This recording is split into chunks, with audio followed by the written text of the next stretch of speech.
Hi, everyone. I wanted to go ahead and talk about the mindset section of Leslie Zann with you. First of all, I want to apologize for my appearance. Just got back from the gym, but let's all just be happy you can't smell me and you only have to look at me. Second of all, excuse my emotionality if I get a little bit emotional during this video. This has been quite a powerful weekend from watching Leslie Zann and listening to everything that she had to share, seeing my teammates, hearing their goals, thinking about my own dreams, watching Jen and Rachel and Barbara give their speeches and see everyone there that supported them and loved them through their journey. I really haven't stopped crying. So, I'm also going to be looking a little bit at my notes because I really don't want to miss a beat here. So, Leslie started out with talking about vision work, and what that really means is, and as she explains it, it's sitting down where you are today, but pretending it's a year in the future and writing down in different areas of your life what the last year looked like. It's basically, she shared the quote, "If my life was a book and I was the author, how would I want this story to go?" by Amy Purdy. So she was saying, you are the author of your own story, write it, and let's see what happens. And the 7 life categories that she shared that you should journal in are your physical self. So, your health, what are you hoping for? What are you looking for in the next year? Your mental aspect, your spiritual self, whether that means God, the universe, whatever it is that you believe in. What do you want your spirituality to look like over the next year? Your family and friends and relationships, career and money, which is what we practiced vision work on during the seminar. Adventure and recreation, what do you hope to do? What are some things on your bucket list? Write about what it was like. And service and contribution and how you want to give back.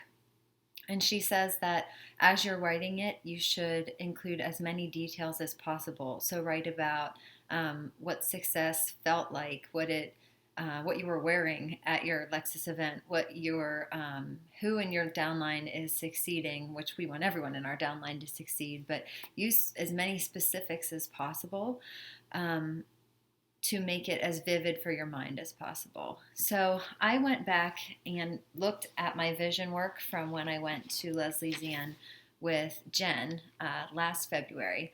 So keep in mind that when I wrote this vision work on career and money, I had signed like 2 days before, I think, and I didn't even know I didn't know really what an EC was. I didn't know what levels were. I didn't know what it meant really to be a Lexus qualifier. And also keep in mind that when Jen took me with her, she was an EC herself, and so not everything in my vision work came true. Still working on the whole baby thing, and that's what a lot of this is about. But the things in here that I wrote that absolutely astounded me when I pulled it out, it says that I am a level 5 Lexus qualifier, and it feels amazing to contribute back to my team and growing family. So just right there, I had no idea even what it meant to be a level 5, let alone to know that I would have made it that far. And I definitely didn't know or think really that Lexus could be in my future. And thanks to all of you, believe me, I couldn't be more grateful, but it is. And so, some more things, and this is pretty vulnerable, but in a year's time, I've become a woman who no longer plays it small, but one who has the capacity to dream big and achieve. And that has definitely been something that I have learned over the last year. And then in the very end, this is one of my favorite parts, I said, I have learned from Jen, who is now driving her Lexus and running a huge team. And that is pretty incredible because at the time, her team wasn't huge. And she's worked and grown, and that was all in my story. So did it come true because I put it in my story? I have no idea. But I know that it allowed me to dream, and that's what the point of this is. To sit down somewhere quiet, take maybe a couple nights in a week time and go over each of the 7 categories, which I can definitely post on my page, and really think about what you deserve and what you want. It's powerful. She said, there were a couple of things I wrote down in her notes. She said that obviously things are going to happen in our lives that we are unhappy with and that don't feel good. But if we wait for the stars to align with all aspects of our lives, we're never going to get started or dream big enough or get moving. And that we have to take what isn't working, and she kept saying silo it and kind of put it off to the side in its own little compartment and concentrate on what is working. And so for me, over the last year, you all know my story. I've had to really work hard to take the fertility issues and put them to the side. That is something in my life that isn't working. But when I look at all of you and what this team has grown to, that is something that is working. And I am grateful, so grateful. And that's what gives me hope every day. Sorry, I told you I was going to cry. And I can see myself, and that makes it worse because I'm not a pretty crier. But she also said, don't stay down too long. If you are having moments in your life or in your business where it feels like a roller coaster, and we've all been there, you sign that consultant and you are flying high because, I mean, at that moment the world seems huge and the possibilities seem endless. And then there's a drought for a little bit, or a PC quits, or a consultant quits. This business, it's not a linear journey. It is definitely like a thrilling roller coaster that sometimes has its downs. And she says, don't stay down too long. Accept what you can't change. Move forward. Be the author of your own book. And get sick and tired of being sick and tired. So if there's something you're sick and tired about, figure out a way to move past it. And I know that's something that over the years, not just in this business, but I've definitely had to have little come to Jesus speeches with myself about that. She says, don't be on reactive autopilot. Don't just handle things as they come to you and roll with it. You know, you have to be proactive in your business and personally develop yourself. As far as mindset goes, she says that attitude trumps hard work and skill set every day. And that has been something that I have had to learn in my life. My mindset has always been expect the worst and you will never be disappointed. And I learned that from growing up. And when I married Chris, my husband, who is one of the most positive people I've ever met, my dad told me that to make sure that we got a big enough garage so he had a place to park his unicorn, because he says he always has his head in the clouds and he's always dreaming. And from him, over the past, I don't even know how many years we've been together, I have learned that that is absolutely how you should be and how you should live. Live expecting the best for yourself. Switch your mindset.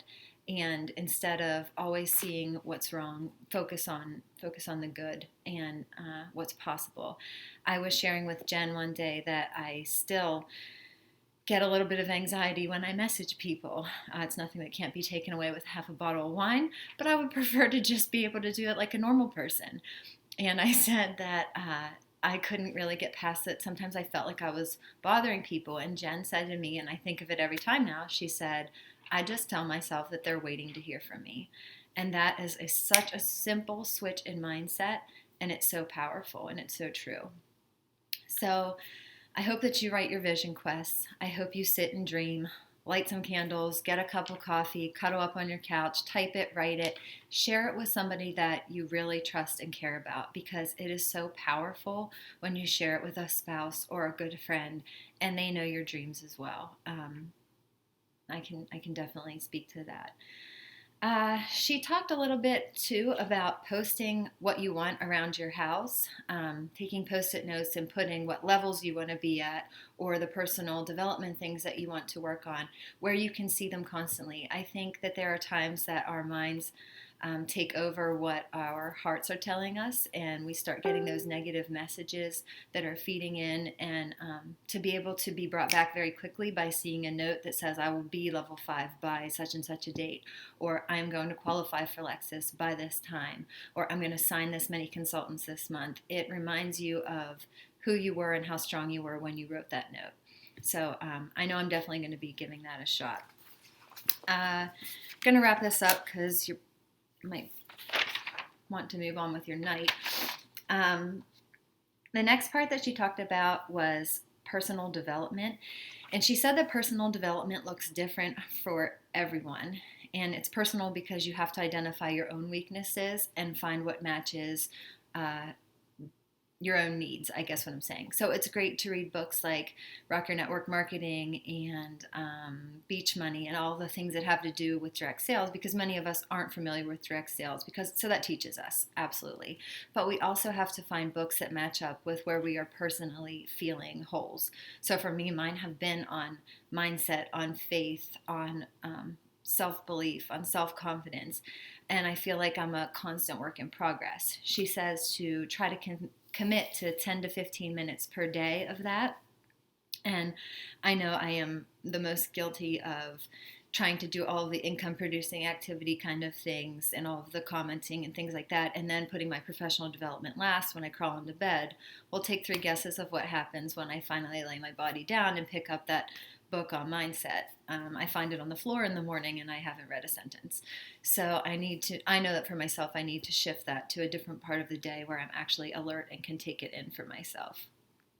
The last kind of stuff that she shared, she said, work harder on yourself than on your job or your business. And she said, for things to change, you have to change if you're not happy with where things are.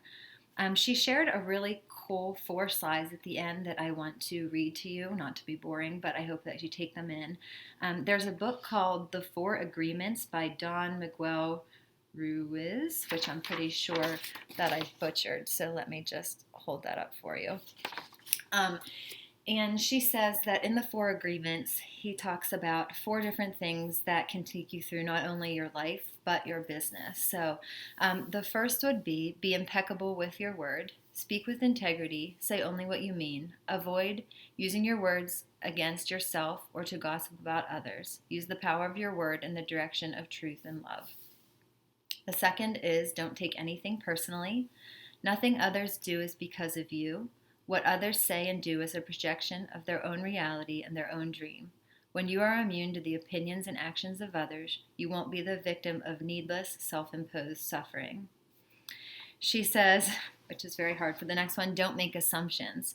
Find the courage to ask questions and to express what you really want. Communicate with others as clearly as you can to avoid misunderstandings, sadness, and drama. With just this one agreement, you can completely transform your life. And finally, always do your best. Your best is going to change from moment to moment. It will be different when you are healthy as opposed to sick. Under any circumstance, simply do your best, and you will avoid self-judgment, self-abuse, and regret. And that's the one that I wish for all of you.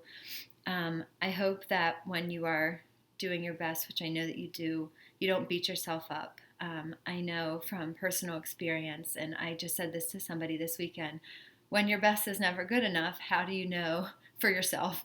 How do you know that you've reached that point? And I think when you reach this point of self-judgment or self-criticism, you have to step back and realize that you are so strong and so brave for even taking this journey that so many are scared to jump into. And you're surrounded by people who want to lift you up. And so with that, I wish all of you the best of luck in writing your vision quests for 2016. I wish you the best of luck with working on your mindset and setting your goals. I want you to know how extremely blessed I feel to know all of you